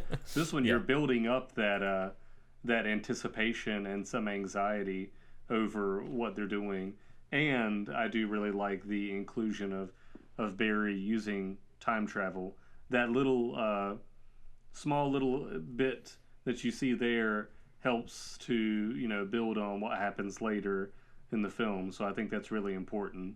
And it just seems like everything just seems a little bit more important overall. I don't know if it's more of a somber tone or what, but it just seems like it was less odd than the Justice League. I just remember thinking it was weird when I watched the movie in 2017. I don't know if there was a sense of morbidity about it that felt out of place with the lighthearted, jokey nature of everything else. But yeah, it just seemed really off. And in this one, it just, you know, it seemed to fit a little bit better in the method in which they used to revive him. Got it. Yeah, I agree. Andrew. I think you're talking about tension once again, man. I mean, he just had better tension in that scene, and Aquaman seemingly, he was the one that's kind of most against it, right? Most vocal about it. Yeah, he's just like, we need to abort. I like their differing opinions. That's cool. It's always good to see that in these team up flicks. And obviously Snyder again. I think it would. The only thing, and they probably didn't have the budget for it because they have budget for goddamn everything else. But it would have been cool to have like Flash be like, I'm gonna need some speed up room, and so he goes to Antarctica or something, and then poof, you know, fucking runs back to that spot. Like, that would have been cool. That was one of the main things I was thinking. It was like, it's cool he can get up that fast in that short of amount of time, but if he needed, this is a move that he's never really done before, so he was probably like, I just thought it'd be cool if he had a little bit more run up room. That's again extremely nitpicky. Doesn't ruin the scene. Obviously Snyder again, Snyder the Whedon one. I don't think that was just like felt flat pretty much, right? Like it just wasn't much to it. They cut a lot of it because there wasn't a feeling of like, we shouldn't do this. It was Aquaman being like, this is nuts, we shouldn't do this, but you just didn't get why. He was just saying it because it was the lines out of context. It's interesting because it's probably something they wouldn't normally do. I mean, it's technology that they don't know what the fuck a mother box is. They don't know what's going to happen, but they do know Darkseid is coming, and they just got to take this risk. You have to take this risk. Yeah. So, Yeah, I think everything about this is more powerful. Seeing more of Silas Stone, seeing more of Lois Lane is good. Like Lois Lane, you know, Cyborg and his dad is one emotional through line of the movie. Lois Lane is the other emotional through line for me personally on that. And it's just seeing her with that and intercutting her almost being ready to let go of Superman at the same time that they're resurrecting Superman was definitely a very nice move, I think, on Snyder's part. And it's the time travel thing I was not expecting to play a role here, but it makes a lot of sense because you kind of need that in order to plant what's going to happen at the very end. So that was awesome. The CG with some of the Darkseid stuff was a little distracting when I was just like, that's definitely Henry Cavill from Man of Steel. But I mean, I'll take it over not seeing it. You know, like it does create so much more of a dramatic thing of like, we shouldn't do this. And the fact that he is fighting the Justice League afterwards says like, okay, we fucked up, which is why Aquaman is so vocal about the fact that, you know, he basically blames them for the death of Silas Stone later in this. So anyway, a lot more epic, a lot more emotional. Snyder 34, Whedon 1.5. Yeah, I think he's going to catch up. He's going to catch up. There's still a chance. All right. The next major Snyder versus Whedon is the Heroes Park fight with Superman. Now, this is epic. In both versions, they fight Superman, and in the Snyder version, the military shows up. In the Whedon cut, it's just a few cops. Some felt it was weird that Wonder Woman calls Superman Kal-El, because they're just like, why would she call him that? Does she even know that's his name? But Zod called him Kal-El to the rest of the world in Man of Steel. So the whole world knows his name, and she's 5,000 years old. So she at one point would have caught that because, you know, even if she's hiding away from the rest of the world, she probably still has some access to the internet and television. So that's probably what happened. The Snyder Cut has more of Superman fighting the team, with each member attempting to take him down. It also has Cyborg saving the cop, played by former Jimmy Olsen Mark McClure, who is in the background of the Whedon Cut. You just can't tell that it's him. Also has Batman saving the military. That's cool. Other Snyder fans have brought up comparison videos showing, and this is something else, but I've seen the videos and I watched the scenes back to back, and they're absolutely right on this. Wonder Woman fights Superman, right?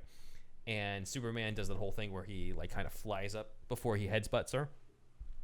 In the Whedon version, Gal Gadot's sound, her groans in the Whedon version are ADR'd sound more sensual sounding. Oh no! When getting hit. Oh no, man! I didn't notice that. Oh. I didn't notice that either. It was only when I saw that video. I was like, wait a minute. And then when I was reviewing both scenes in the movie, I'm like, yeah, that nobody was fucking around with that as a fan. Like, that's actually in both versions. That's actually in the Whedon version. I mean, Snyder obviously corrects this in it because there's no reason for her to sound like that in there. But the biggest difference, of course, is the ending of the sequence. In the Whedon cut, Superman goes after Batman with his heat vision. In the Snyder cut, Superman goes after Batman with his heat vision, and Batman is saved by his gauntlets. Whereas in the Whedon version, Superman and Batman have a chat where Superman says, "Do you bleed?" back to Batman in a mocking way, which Snyder is on record for saying that makes no sense. Before Superman can kill him, Lois arrives and saves Bruce's life in both versions, just like how Lois helped save Superman from Batman killing him in the previous movie. In the Snyder Cut, she arrives there on her own after seeing what's been going on at Heroes Park and she literally sees Clark flying when she's walking away from there. And so she comes back. So that's why. In the Whedon Cut, she's there as part of Batman's contingency plan. She's the quote-unquote big gun. In the Snyder Cut, however, the real reason Superman stands down in this scene seems like it's because that Lois Lane has shown up. Or because of what Aquaman says, where he's just like, she's the only one who wasn't afraid of him. However, this is something that Snyder says. Snyder says, quote, when Lois comes to him in Heroes Park, he can sense that she's pregnant. And that learning that he'd become a father is definitely reason enough for Clark to remember his true self. And that's what causes him to snap out of it. It's subtle in the movie because we get the pregnancy test, and then later on, Bruce's last line to Clark is, "Congratulations, by the way," when he's walking him back to the house, which is not in the Whedon cut. So Lois Lane is pregnant at the end of this movie. We also got the extra joke from Whedon of Batman getting up and saying, "Something's definitely bleeding," which I don't think anybody liked. I definitely remember the theater laughing, though, for some reason. When I watched it, I was just like, really? Okay. That's, yeah. All right, go ahead. Sorry. Anyway, big differences between the Superman fight with everybody. What did you think, Zach? Ooh, I totally didn't know that Lois was pregnant. I must have missed that one little thing he said at the very end. Like you said, it was a much more subtle indication. So, yeah, I missed that. But, yeah, overall, it was just so much better. Just the loss of the groan-worthy line from Batman about something's definitely bleeding. It was a vast improvement. I hated that. That was probably like my least favorite thing from the Justice League was that just made Batman into such a wimp, and that was just, I don't know, it was really bad. And I liked the fact that in the Snyder Cut you actually got to see him use those sweet gauntlets and he got like pushed back into the car and everything, and it's like, you know, you could really see that Superman was pretty much out to kill him. Just everything seemed more serious, like the threat was more valid than it was in the Whedon cut. I just remember not being engaged at all in the Whedon cut because I knew that Superman was going to go rogue, but then go back to being good in a relatively short amount of time because of the length of the movie in general and where this part was placed at in the pacing of the movie. But I can see how in like a 4-hour movie it definitely works better because you have that time for Superman to kind of come back to you know, that role instead of just like an immediate turnaround. It's not like breakneck speed of like, all right, I'm back to life. Now I'm bad. All right, I'm okay again. Now I'm going to be Superman in the Justice League. It's you have that time to breathe in the Snyder Cut. And yeah, just that and Lois being there on her own again is more important. It's something, criticism that we had in Batman versus Superman was that she was a damsel in distress multiple times. But in this one, it's, you know, she's the one that is there of her own volition, and it's part of her routine that she's there every morning. So I think her kind of saving Batman in the same way that her kind of stepping in to save Superman in the previous movie, I think that was really important, especially that, you know, she was there on her own and not as part of Bruce's contingency plan. Definitely. I agree with that. Andrew? We talked about this off air, I think, Ben, but at first I was like, would it be cool if Batman had the contingency plan? I forgot about it being in the Whedon one. Like, would it be cool if he the terminology is bad maybe, but if he used her for his plan to stop Superman, you know, that was interesting, but it loses, you know, Lois Lane loses agency there, and she goes there every day, so it loses, you know, it's not connected to her morning process either, you know, all those sequences. So it's, yeah, it's better that Lois does it herself. Plus, I didn't think about that, but yeah, I mean, I noticed the force majeure test. Okay, it's like, okay, why would they hint at this if she's not pregnant? So at that point, you're like, okay, she's definitely pregnant. Right. And I didn't put the 2 and 2 together. That's an excellent point. He probably, and you don't. What are you gonna do? Cut to an ultrasound of you know, X-rays, X-ray visions of the fetus. That's like, you know, she's only like what? Oh, I don't know. She's not that far along though. The fetus waves at Superman. Yeah, but he knows that she's pregnant, and it's like, damn, dude, that is really good. That's really good. That's another way for Superman to just kind of like snap out of it. So, yeah. The other parts of the fight scene were mostly the same in Whedon, though, right? Because this sequence really is stellar, and I think that Whedon didn't change a lot of that.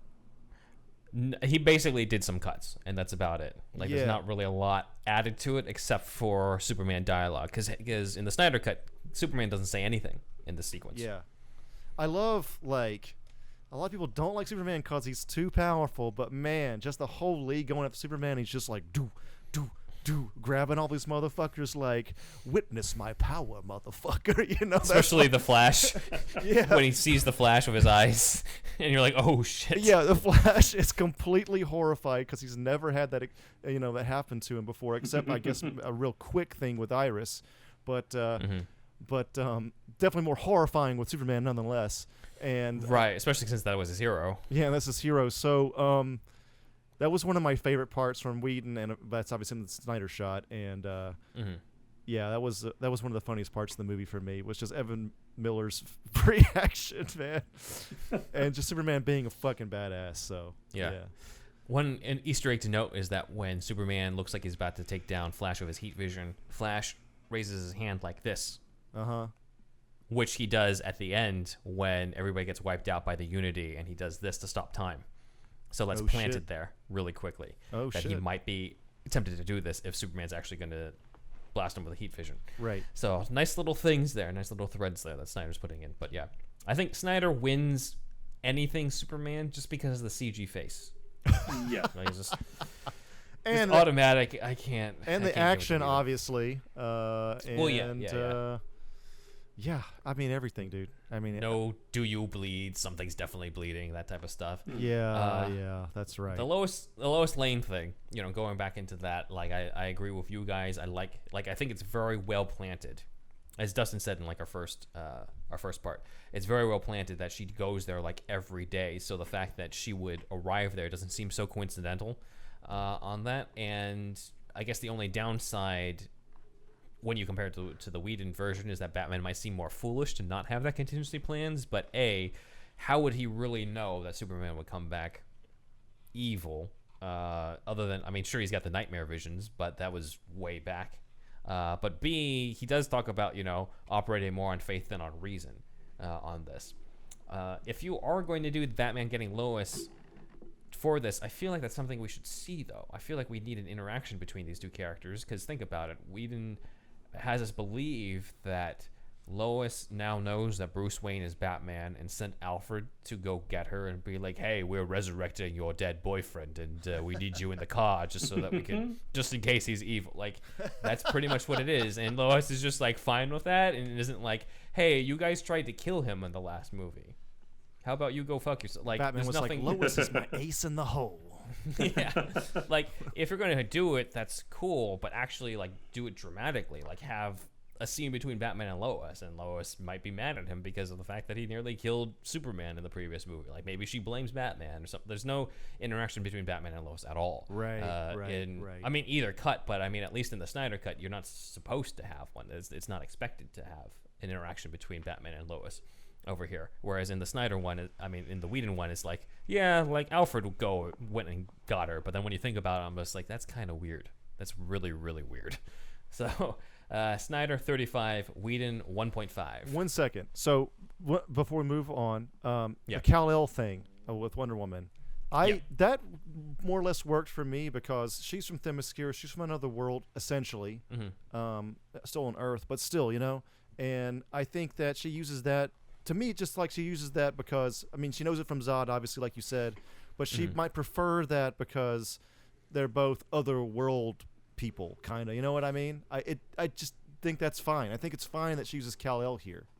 Yeah, it didn't bother me at all. Like, she's trying to remind him who he is. Yeah. Maybe she'll use Kal-El, maybe she'll use Clark Kent, but either way, like the same dramatic point is made. I just feel like it doesn't really matter that much. It doesn't even work anyway. It's not like she said Kal-El and suddenly it just solved everything. Exactly. Yeah. All right. Final sequence of here is how Steppenwolf gets the mother box. So in the Whedon cut, the mother box drops. In both versions, the mother box drops in the parking lot of Star Labs. And in the Whedon cut, very dramatic, Steppenwolf gets the mother box from the parking lot. End Whedon cut section. That was easy. What parking He's lot like, is Mother. it? Is it TJ Maxx or what kind of what parking lot is it? Trader Joe's. Steppenwolf's like, can you validate my parking for Mother? Yes, exactly.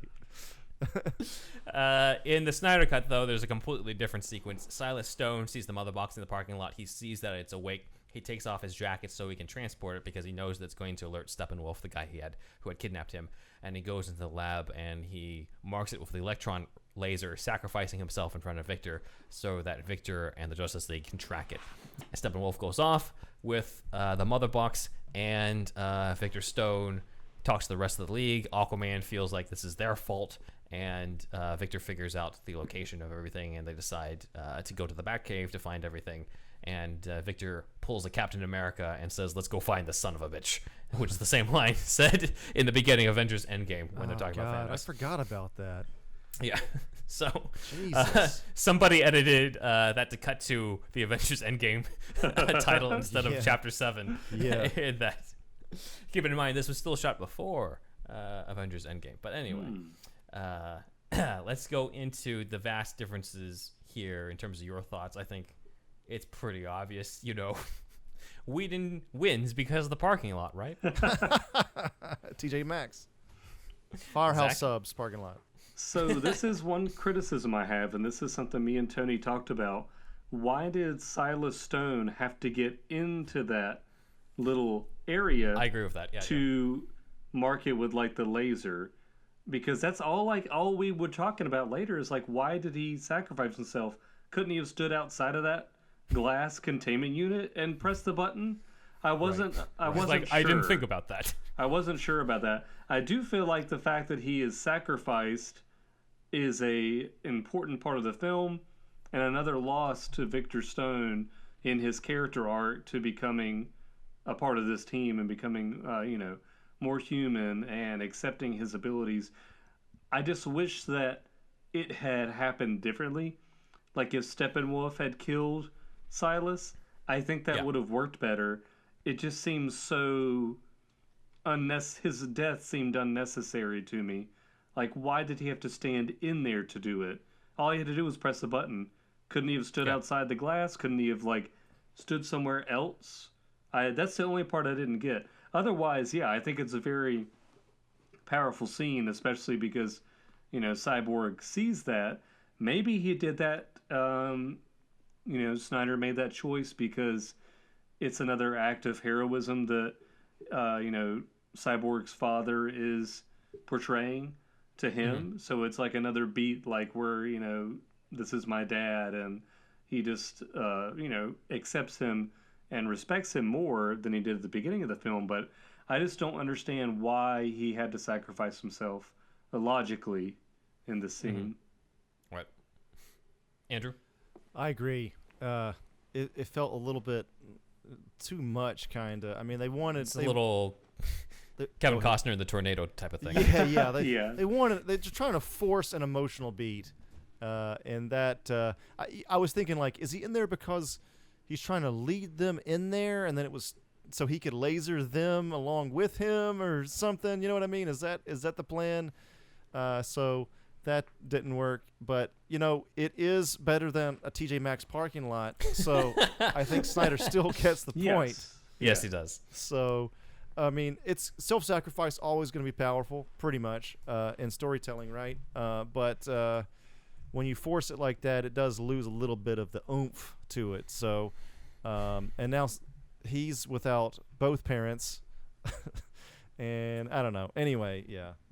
Maybe if he had tried to use that laser to kill Steppenwolf, maybe if he had tried to goad him in there with him, but then it still failed because it didn't hurt Steppenwolf, but it killed him. Maybe then I guess it would have made sense. It just, self-sacrifice is good, but it's felt unnecessary. There was no reason for it. You didn't have to do that. So it just, I don't know. That part is the only thing that kind of irked me a little bit from the get-go, right when I saw it. A little bit more Iron Man, less Captain America. The whole step on the wire or fall on the wire or cut the wire. It was kind of, Yeah. I think because other people criticize if Cyborg can control technology, why couldn't he just use the electron laser to stop doing that? And I was like, that's a decent point. But he probably would if you change the scene where he's outside of the thing and he's having the electron laser and Steppenwolf just thinks he's trying to destroy it. And then Cyborg arrives just when Steppenwolf uses the axe and hacks his dad down, then you can even have the same type of beat. Mm-hmm. You could even have Silas have some dying words to Victor. And you also get Victor has more of a reason to hate Steppenwolf even more because Steppenwolf has a more direct role as opposed to his dad just deciding to do that is kind of because of Steppenwolf, So I understand and I agree with you, Zach, on that. I think the same emotional beat could be reached in a different way. To me, it's not the same thing as the whole Kevin Costner and the tornado thing in Man of Steel, but it's almost close. But you could just tweak it a little bit, and it would work better. Yeah. But and it was fine. I also think I wish we heard something from Batman to say something to Victor because he's the only person in that room who has also lost a father in front of his own eyes. Right. And we just don't really hear anything from him on that because Aquaman's dad is still alive. Flash's dad is still alive. Wonder Woman's dad is flat out Zeus, so she doesn't even have a relationship with her dad. It's basically like Batman would be the one person, and he doesn't say anything to Victor about it. And you would think he would at least have a say something to him that you would imagine he would have said to Dick Grayson years ago. You know, or at least a reaction of some sort. You know, maybe it's too. Maybe it might be too quick in that scene to be like, "Come, let me talk to you." You know what I mean? I don't know. Right. I don't know, but or just at least just like one line, because really it seems like Aquaman's the most sympathetic about it. Where it's just like his dad's dead because of us, and you know this is all our fault, and like look at this kid. You know, like he's the one who seems to be most sympathetic towards it, which I think is fine. But also, I'm just like Batman would have sympathy at least for that because he's. Oh yeah. He knows what it's like to see parents die in front of you. So it's kind of weird that there isn't that beat. Maybe it was cut. Who knows? But it's still an emotional moment despite not having those elements. So I would say Snyder 36, Whedon 1.5. He has not gotten a point since part 1 of this series. Yeah. But anyway, that is how we will end it, and that is superhero stuff you should know. Oh. All right. We got a few fan comments. One actually is very relevant to this episode. This is from Kieran Jones. He says, quote, Danny Elfman had the weirdest score for Justice League. He put the Superman theme song, the John Williams one, when Supes was about to murder the Flash. That's not when you use a character's theme. That's a hopeful score. It's the embodiment of Superman at his best, and he just copy-pasted where Superman is about to kill the Justice League. Good job, Elfman. That's not time constraints as working storyboards. That's stupidity. Actually, I have an interesting thing on that. It's pretty funny, though. The comment's funny. Yeah. Elfman said in an interview that he saw Superman, the John Williams Superman theme, as a quote-unquote a melody to twist, and I'm using it in an actually very dark way in a dark moment on that. So I think Elfman was deliberately actually doing that. You're not supposed to. Like, Superman's theme is associated with that. Is associated with him being the most hopeful and at his best, and I think Elfman was trying to twist that. Now, whether or not he succeeded in that is up to you. You obviously, Kieran doesn't feel like it was, but it is interesting to note that that was a deliberate choice on Elfman's part. Junkie XL actually does something differently, where he doesn't really twist the Superman theme, but he actually uses the theme music from General Zod and the Phantom Zone villains during that moment, where Superman is all evil to sort of convey the evil Kryptonian. So there's a lot of like guys twisting other composers' themes. Danny Elfman is twisting John Williams' Superman theme, and Junkie XL is twisting Hans Zimmer's General Zod themes from Man of Steel. So, but that's very interesting. Thank you, Kieran, for that. All right, next one is from a user named Sketchcraft. He says, quote, man, I love these deep dives into the unproduced scripts. I read them all 20 years ago. You can buy anything at Comic-Con. And only now got to listen to in-depth conversations about them. Wow, that's a long time to go without having heard any discussion. He says the Sam Hamm Batman Returns script was so good, with a few less set pieces and more character development, that would have been such a mighty sequel. That's cool. And the last one is from Mr. Glass Spider, who had a negative reaction to something that we said in Mask of the Phantasm. Oops. Where we said we didn't know or feel like we knew who the Michael Keaton Bruce Wayne Batman was. He said, quote, oh, come on, don't know who Wayne 89 Returns is? He's the guy who's getting nuts, getting consumed by Batman. He's unsure if he wants to continue crime fighting or not, so he's looking for someone, a woman, to take him out of all this mess, to live a normal life, but he can't, so he continues his crime fighting because nobody else can. Just like in Mask of the Phantasm. Guys, it's all there. Just because it's not presented to you as some lengthy dialogue doesn't mean it's not there. It's subtle, not as obvious as in Mask of the Phantasm, hidden, but it's there. Just look for it. So, this is an interesting comment because in a way, he's not wrong. You know, that element is in there, but I would say this kind of ties into what we've been talking about with Snyder versus critics, where it's just like there's a difference between intention and execution. I personally don't know anybody who was rooting for Bruce Wayne to really get together with Vicky Vale that much in Batman 89. Yeah. It was mainly just him fighting Joker, because it's just kind of a very generic love story. It's not even much of a love story. They have one date, and then she's just like, you know, I just want to know, we're going to try to love each other. Right. He's just like, yeah, well, you know, maybe we should have a second date first on that. So it's weirdly, it's already a love story on that, and it's not conveyed in the same way. And he's like, not. Yes, I get what you mean. He's not looking to stop being Batman in Batman 89. I don't ever get that sense. It's not like he's talking to his parents' grave and he's like, well, I know I made this promise, but now I can't do it anymore. No, he's pretty obsessed with being Batman, and his main goal is to stop the Joker. Even when Vicky does like come into the cave after Alfred lets her in, he ends the conversation. He's like, but I've got to work tonight. He's out there, and I've got to go to work. And then at the end, whenever you have that last dialogue from Vicky, Batman's up. He's in the bat suit. He's standing on the top of a building, looking at this shiny new bat signal. He's like, he's not leaving that anytime soon. So it's like whatever. There might be a temptation, but there's definitely it doesn't feel like that much of a dramatic dilemma in that. It probably was more in the original Sam Hamm script, but it's not really in the final movie, in my opinion. Maybe a little more so in Batman Returns, because it seems like he has a little bit more of an emotional reaction to Selena Kyle on that, but it's just not the same. Again, there's just a difference in intention and the way that you execute it, and I think Mask of the Phantasm, sure, it has more dialogue on it, but you feel it more. You feel just the relation. Every time I watch Mask of the Phantasm, I don't want Andrea Beaumont to be the Phantasm. I don't want her to leave, and I want both of them to be together and him not to be Batman in some way. It's weirdly the only movie I watch where I kind of don't want him to turn into Batman because of how well everything's set up, as opposed to in 89 or Returns. I'm not really feeling that. I'm not really feeling I wish he should just give up the cow and settle with Kim Basinger. At no point does that ever cross my mind. I'm just okay, this is cool. Nice Batmobile sequence. I'm not really feeling that with that as much as I grew up with that movie. But yeah, thank you for that comment, Mr. Glass Spider. Thank you. Over to you, Andrew, with the shout-outs. Oh, yeah, man. Don't you know it's time? Thank you to our Patreon supporters, Shasta, Leon O, Super Emperman, Douglas P, Dan D, Aaron Willett, Nick Noir, Asger's Web, Jeffrey R, Eric J, Scott V, and now to our other supporters, Sparkageddon, SDCT Productions, Robert Schumann, Cookie Noms, Matt Herring, Elijah B, Shamrock Balls, Ian H, Walter the Wobot, and John Wells. Please join the Shasta Army. That's the $1 tier on patreon.com/superherostuffpod. And then the $5 tier is the whole other show released every Friday. This show, if you've been following us, you know that it comes out on Monday. And then our Patreon show comes out on Friday. $5 tier. Cancel anytime. So yeah, it's all about $1 an episode, pretty much.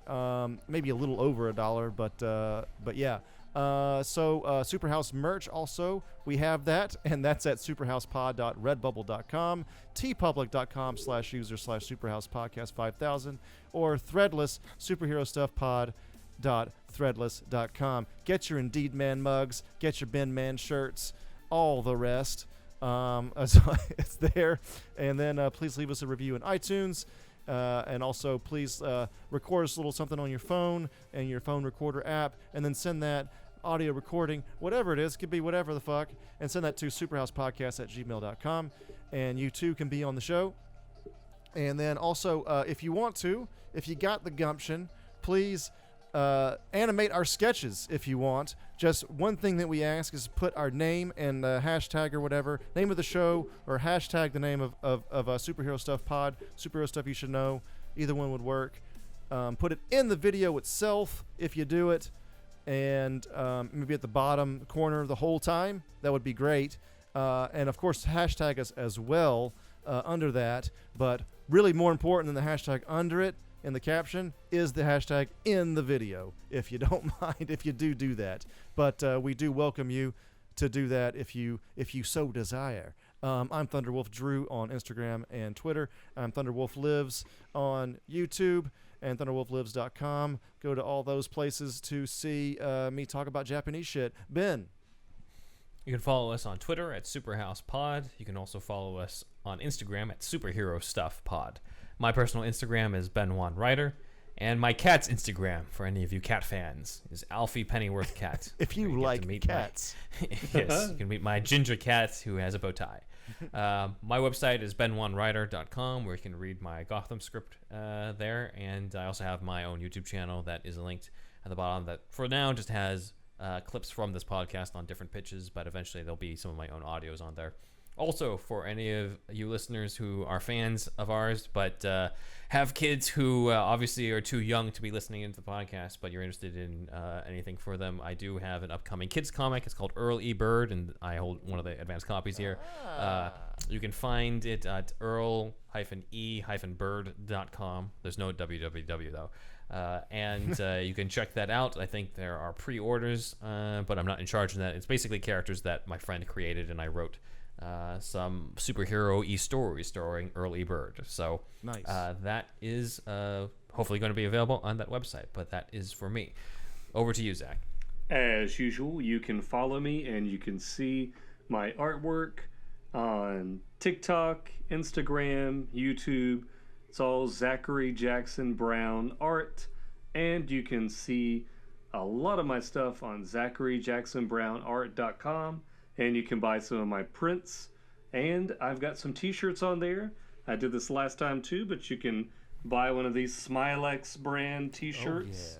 Oh, yeah. I've got all the sizes left over, so if you want some exclusive Smilex brand products, you know where to go.